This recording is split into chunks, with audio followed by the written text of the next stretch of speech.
1187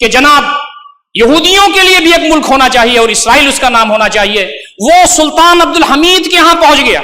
اس نے کہا کہ عزت مآب جو الفاظ آتے ہیں ہسٹری میں، جو کتابوں میں آتے ہیں، ذلت کے ساتھ زمین پہ بیٹھ کے پاؤں پکڑ کر کے اس نے کہا کہ سلطان عبد الحمید، آپ کی جو حکومت ہے آج ڈاما ڈول ہے، آپ کے اوپر قرضے بہت ہیں، آپ کے ہاں لوگ اناج کو ترس رہے ہیں، آپ کی حکومت میں افراتفری ہے، میں سارے قرضے معاف کروا دینے کے لیے تیار ہوں، میرے پاس اتنا سونا اور چاندی ہم جمع کر کے آپ کو دیں گے، ہم آپ کو اتنی دولت اور قوت دیں گے کہ آپ کی جو حکومت ہے پھر اپنے پیروں پر کھڑی ہو جائے گی اور اسی شان سے چلے گی جیسے پہلے چلتی تھی۔